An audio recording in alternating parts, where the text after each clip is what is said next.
Namaskar everyone.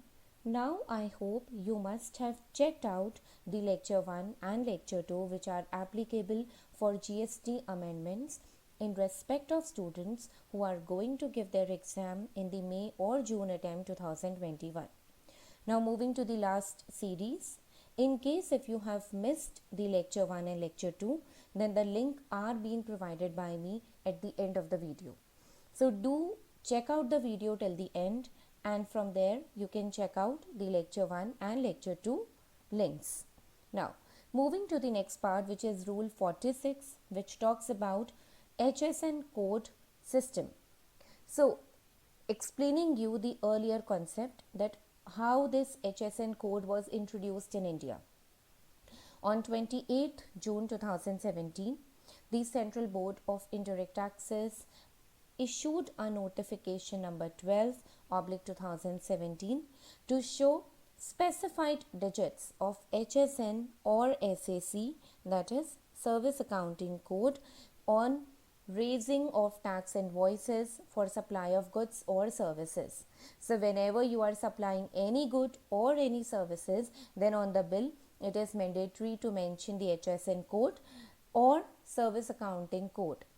Now, how the structure of HSN code looks like. So the first two digits represent the chapter, then the next two digit denotes the heading, then again the next two digit represent subheading, then the again next two digit shows the regional tariff and then national tariff. This structure appears when the good or service which you are rendering is of two digit, falls under the two digit category. And in case it falls under the four digit, then it would be 7604 in respect of chapter number, 0608 in respect of heading, and so on. So in this manner, the two digit or four digit concept works alike. Now, thereafter one notification came which says, rather I should explain you the next slide. The notification was like, if your aggregate turnover in the preceding financial year is up to rupees 1.5 crore, then the number of digit of HSN or SAC code to be used was nil. So no code was to be mentioned in respect of goods or services which you are supplying if the aggregate turnover is up to 1.5 crore of the enterprise. But if it exceeds 1.5 crore and it goes up to 5 crore, then the digit to be shown is 2. If it is more than 5 crore, then the digit to be shown in respect of goods or invoices in your tax invoice is 4 digit.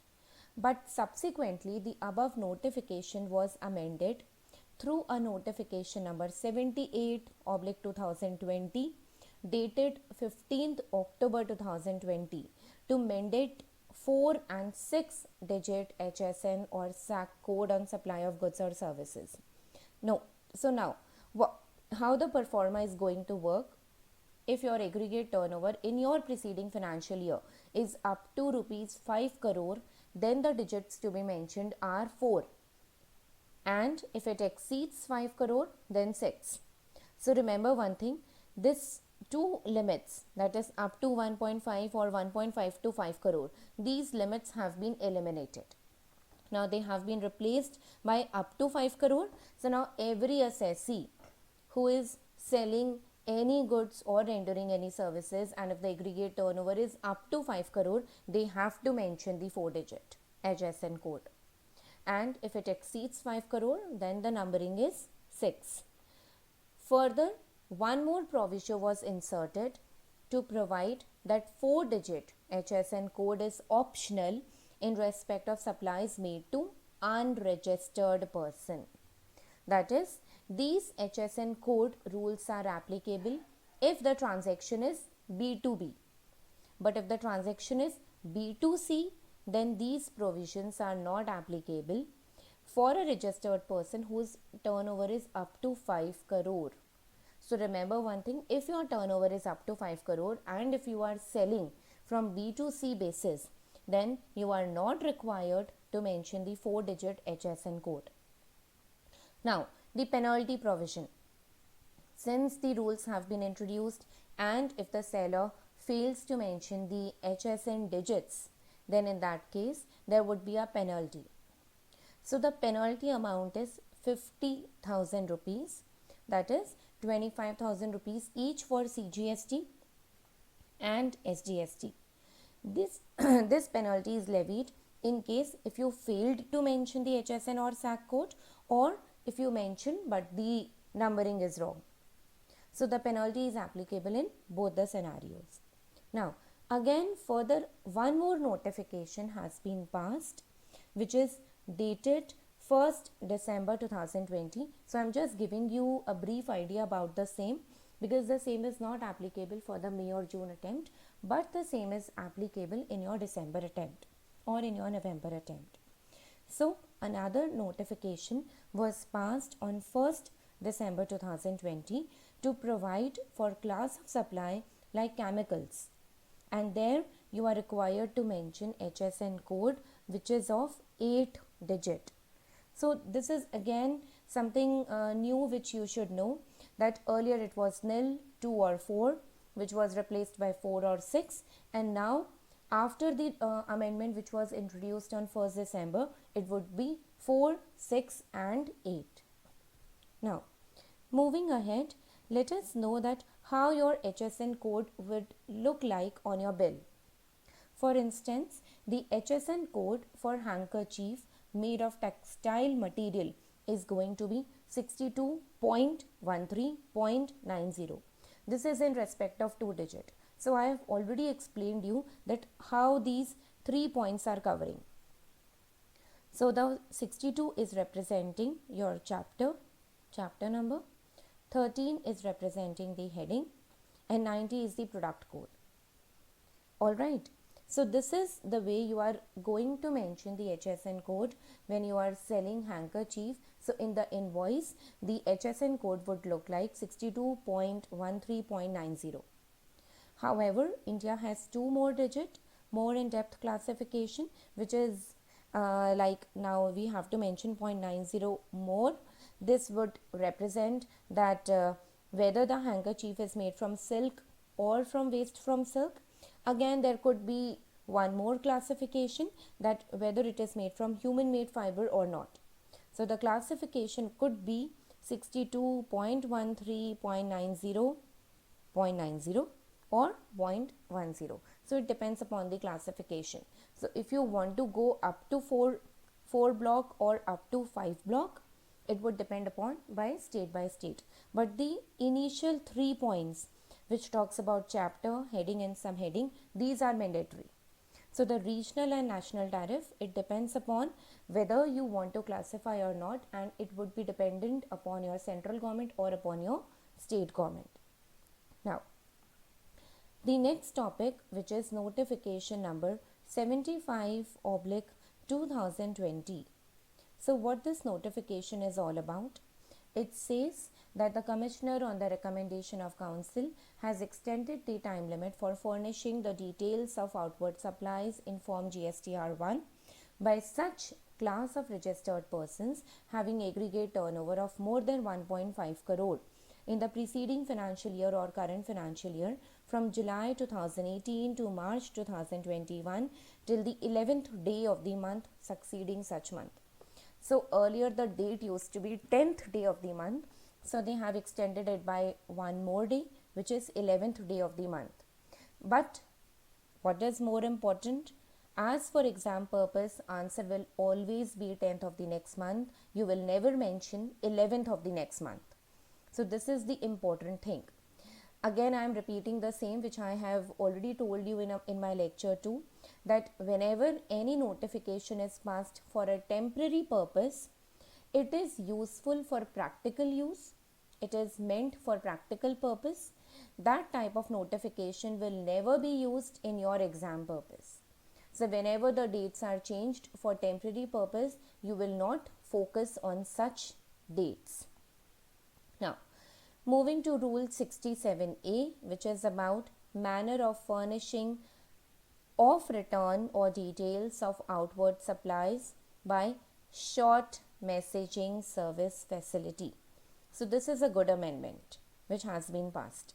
So what this amendment says, notwithstanding anything contained in this chapter for a registered person who is required to furnish a nil return under section 39 in form GSTR 3B or nil detail of outward supplies under section 37 in form GSTR 1 or nil statement in form GST CMP 08. For a tax period, any reference to electronic furnishing shall include furnishing of the said return or details of outward supplies or statement through a short messaging service using the registered mobile number, and the said return or details of outward supplies or statement shall be verified by a registered mobile number based on OTP facility. So this is a very good amendment for those who have nothing to be filled into their return. That is, their return is completely nil, the details of outward supplies is completely nil, or if it is a composition dealer, then also their statement is completely zero. So for those persons, they are not required to file any return. They could just message it using their registered mobile number. Then a OTP will come onto their mobile number, and once the mobile number is verified, the return will be deemed as if being filed by the assessee. So the thing to be remembered that your detail should be entirely or completely zero. Now, moving to the next topic, which is returns under GST. Again, this is not relevant for your exam purpose because the dates have been changed from 10th to 13th. Like 10th January, it has been replaced by 13th January. Similarly, 10th April has been replaced by 13th April. So again, I'm not explaining you this slide because this is not relevant for your exam purpose, as the dates have been changed only for a temporary period. Now, all about GST annual return, that is filing of GSTR 9. The central government, on the recommendation of GST Council, has notified that registered persons whose aggregate turnover in the financial year does not exceed rupees 2 crore and who have not furnished the annual return before the due date, then they have the option to furnish the annual return in respect of their earlier previous financial years, that is 17, 18, 18, 19 and 19, 20. So what they want to tell you that if your aggregate turnover is not more than 2 crore and if you have failed to file any of your return of the earlier period, so now this is the time you can file all your returns. So what you can do, you can just go on to the portal, file your return, and your backlog would be completely zero. Again, there is another one more important point, that no audit is required if your aggregate turnover is up to 5 crore. So you don't have to bother about a chartered accountant coming into your premise and auditing if your aggregate turnover is up to rupees 5 crore. Moving ahead, talking about the ITC refund clarification. So this is important for your exam purpose. So what they are saying, that in case the details of your purchases have not been uploaded by the seller in GSTR 1 and you are showing in your GSTR 2A, that is, it is being reflected in your GSTR 2A, but the assessee, but the seller has not uploaded in their GSTR 1, then in that case you will not be getting the ITC refund, the ITC credit. So this is important because the department used to give you the ITC credit if you are filing the details in GSTR 2A, and it used to become so cumbersome for the organization to accumulate or to cross confirm from the seller. So now they have removed this difficulty of their own, and now it is very much clear, if the seller does not upload the documents, then the purchaser will not get the ITC credit. But hold on, there is one exception in this case. What the exception is, so remember and try to learn these exception cases, that if the invoices or documents are in respect of import, I'm repeating, import, it is in respect of input service distributor invoices, or if it is in respect of inward supplies relating to reverse charge. So here are these three exception cases. The rule of ITC refund will not be applicable on these three scenarios. I'm repeating the 3 points again. Import, input service distributor invoices, and invert supplies relating to reverse charge. So this is important. It could come into your exam. Now moving to the last topic, which is somewhat a difficult one to understand from the law language. So try to understand this point. There is a special GST procedure for corporate debtor. Now let us understand the meanings. First, we should know that who is a corporate debtor. So a corporate debtor under the Insolvency and Bankruptcy Code 2016 is a corporate person who owns a debt to any person. That is, a company who has taken a loan from any other person and is unable to pay off that amount. Now, what is this corporate insolvency resolution process? Because in this topic we would be talking about three things.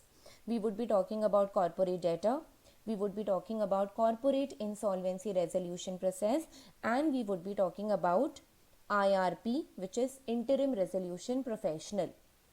So I have explained you the meaning of corporate debtor. Now let us understand what is corporate insolvency resolution process. So it is a recovery mechanism which is made available to creditor as under the Insolvency and Bankruptcy Code. In case a corporate entity becomes insolvent, that is, the company is unable to repay your debt, then the concerned creditor or the corporate entity, that is the corporate debtor itself, could initiate corporate insolvency resolution process. Because they are in a situation of bankrupt, they are unable to pay off their creditor, so the creditor or the organization itself could ask for initiation of corporate insolvency resolution process. So the application is to be filed to adjudicating authority. Now the third one, who is this interim resolution professional? Interim resolution professional is a person who is appointed by adjudicating authority, that is NCLT. So these are the three important terms. Now let me give you a brief idea about the entire concept of GST procedure for corporate debtor. So the government, on the recommendation of council, hereby notifies those registered persons who are referred as corporate debtors under the provision of Insolvency and Bankruptcy Code 2016 to undergo corporate insolvency resolution process, and the management whose affairs are being undertaken by interim resolution professional or resolution professional as the class of persons who shall follow the following special procedure from the date of appointment of IRP/RP till the period they undergo the corporate insolvency resolution process. Now what is going to happen, that in case the corporate debtor, that is the company, is unable to pay off the debt, or the creditor feel that the company is going into bankruptcy and they will not be able to pay off their debt, they both or any of them could approach NCLT, which is the adjudicating authority, that please appoint an interim resolution professional. So now they will appoint an IRP or RP, and now that person is going to undertake the entire activity. Now there is a special point which has been added into the GST law, that is, this IRP is required to get themselves registered. Now what this registration is all about? An amendment was passed on 27th May 2020, which talks about that the appointment of IRP/RP should get themselves registered, a fresh registration on the GST portal in all such places where the corporate debtor is running their business, that is their principal place of activity as well as their interim or additional places of activities. Now at the time of registration, they will choose the reason as corporate debtor undergoing corporate insolvency resolution process with IRP or RP while registering on the GST portal. The primary authorized signatory will be the IRP/RP themselves, and the principal place of business or additional places of business will not change, and they will remain the same as the details of original registration which the corporate debtor has filed. At last, the registration form is submitted on the GST portal using the digital signature certificates of IRP or RP. Now, once they have got themselves registered, that means that from the date of registration or from the date on which they were liable to get themselves registered, all the future returns, all the future documents have to be uploaded by them. So they are not responsible for the earlier activities which the company has undergone. In case if in the earlier scenarios there were returns which were pending, or there were anything else which was pending, then for all such default the company will be liable. And from the date on which the IRP have got themselves registered, or the date on which they were liable to get themselves registered, from that date onwards, for all the returns, for all the documents which are to be uploaded on the portal, for all default, they themselves will be liable. So this is the basic reason of getting a registration. However, a notification was again passed which says that no new fresh application for GST registration is required if the corporate debtor has already filed all the returns and nothing is there which is pending. So in case there is nothing pending from the point of view of company, then the IRP is not required to get themselves registered on the portal. So remember this thing, registration is only required when the earlier inputs were incomplete. Now, what will happen to the existing GSTN of the corporate debtor? So the existing registration will not be cancelled, and officers will be liable for all the earlier defaults. Now, the said class of persons with effect from that date will get themselves registered, and the registration application should be filed within a span of 30 days. However, corporate debtor will not be required to take a fresh registration, which I have already explained you. And in case where fresh registration was required, application has to be filed on timely basis. So this is the basic concept which was introduced into the GST procedure for corporate debtor. Now I think you must have understood all the above clauses, and I am repeating again and telling you that what all are going to be important for your exam purpose.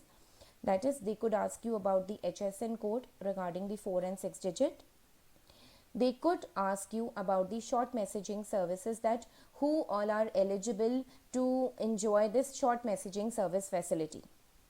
Then they could ask you about this ITC refund clarification, that on whom this clarification or circular is not applicable.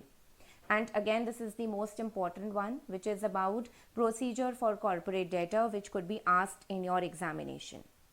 So I think now you must have understood all the GST amendments which are applicable for your exam purpose.